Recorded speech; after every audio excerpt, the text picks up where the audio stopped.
साथियों नमस्कार, मैं हूं नीरज पटेल और आप देख रहे हैं नेशनल जनमत। तमिलनाडु के मंदिरों में जाति के आधार पर नहीं बल्कि परीक्षा के आधार पर पुजारियों की नियुक्ति करके देश में सबसे बड़े तर्कवादी, पाखंड विरोधी और सामाजिक न्याय के अगुवा के तौर पर पहचान बनाने वाले मुख्यमंत्री एम.के. स्टालिन के बेटे उदयनिधि स्टालिन उन नेताओं में शामिल हो गए हैं जिनको ये बात समझ में आती है कि बीजेपी आरएसएस के कट्टर हिंदुत्व, हिंदू राष्ट्र और धर्म के एजेंडे की काट महंगाई, बेरोजगारी पर किए जाने वाले ट्वीट या प्रेस कॉन्फ्रेंस नहीं हो सकती।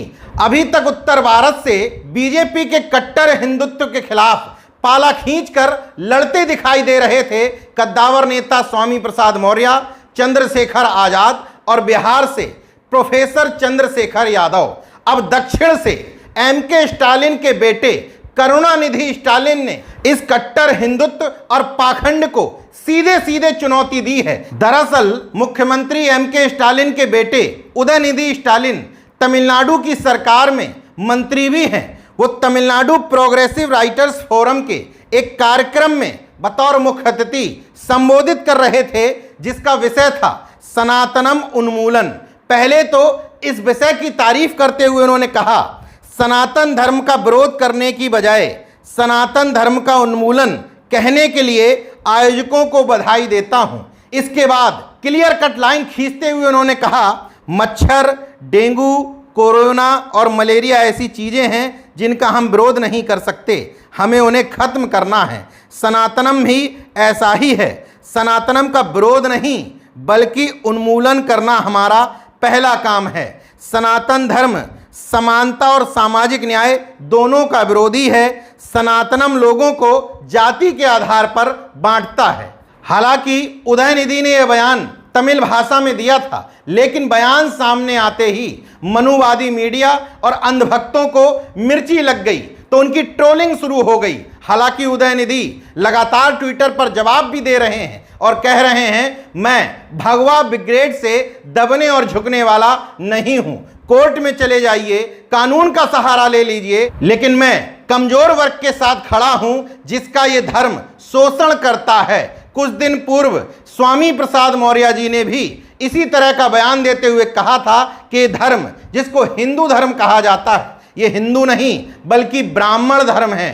हालांकि इस तरह के बयान सामने आने के बाद मनुवाद की चूलें तो हिली ही हैं। धर्म के नाम पर धंधा और राजनीतिक धंधा चलाने वालों की दुकानें भी मंदी पड़ती दिख रही हैं। इसलिए मनुवादी मीडिया से लेकर के अंधभक्त पुरजोर तरीके से इसका विरोध कर रहे हैं। बीजेपी ने पूरी ताकत झोंक दी है कि ऐसे बयान सामने आने पर अपने आईटी सेल को पूरी ताकत और मुस्तैदी के साथ झोंक दिया जाए, क्योंकि धर्म और पाखंड का धंधा अगर बंद हो गया तो बीजेपी की दुकानदारी काफी हद तक ठंडी पड़ जाएगी।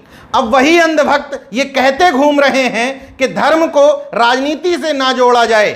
जो अंधभक्त इस बात में खुश होते थे जब धीरेन्द्र शास्त्री, रामभद्राचार्य, अनिरुद्धाचार्य, देवकी नंदन ठाकुर जैसे तथा कथित कथावाचक और धर्म के ठेकेदार प्रत्यक्ष या प्रत्यक्ष तौर पर हिंदू राष्ट्र के बहाने बीजेपी के ध्वजवाहक बने हुए हैं। रामभद्राचार्य खुले तौर पर बीजेपी की वकालत करते हुए इंडिया के खिलाफ मतदान करने की अपील कर सकता है। खुलेआम कथा पांडालों से मरे मुलायम कांसीराम प्रेम से बोलो जय श्री राम कह सकता है, तो वो धर्म के नाम पर राजनीति करना नहीं है। मगर स्वामी प्रसाद मौर्य जैसे नेता, चंद्रशेखर आजाद जैसे नेता, चंद्रशेखर यादव जैसे नेता, एम.के. स्टालिन या उनके बेटे उदयनिधि स्टालिन जैसे नेता जब पाखंड विरोध की, तर्कवाद की बात करते हैं तो इनको मिर्ची लग जाती है, क्योंकि इनकी धार्मिक और राजनीतिक दुकानें बंद होती प्रतीत होती हैं। ये पहला वाकया नहीं है जब तमिलनाडु की तरफ से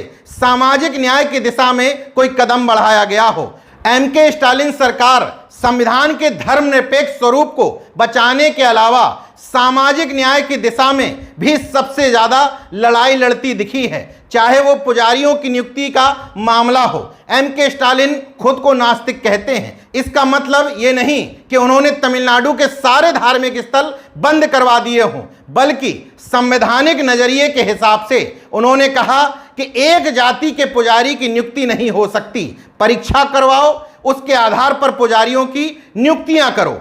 धर्मपुरी लोकसभा सीट से उनके एक सांसद एस सेंथिल कुमार का वीडियो वायरल हुआ था, जिसमें एक सरकारी कार्यक्रम में हिंदू रीति रिवाज से पूजा पाठ करवाया जा रहा था। सेंथिल कुमार ने विरोध जताया, या तो सभी धर्मों के लोगों को बुलाओ या सरकारी आयोजन में धार्मिक रीति रिवाज मत करवाओ। नीट की लड़ाई हो या ईडब्ल्यूएस को तमिलनाडु में ना घुसने देने का मामला, एम.के. स्टालिन सबसे ज्यादा इन मामलों में मुखर रहे, बनिस्पत उत्तर भारत के उन राजनीतिक दलों और नेताओं के जो सामाजिक न्याय का, बहुजनवाद का, पिछड़ेवाद का ठेका लिए रहते हैं। बहरहाल 2024 के लोकसभा चुनाव से पहले पाला खींच के लड़ने की कोशिश की जा रही है, मगर अफसोस विपक्ष में ज्यादातर दलों के नेता स्वयं पाखंड में डूबे हुए हैं। इसलिए बीजेपी के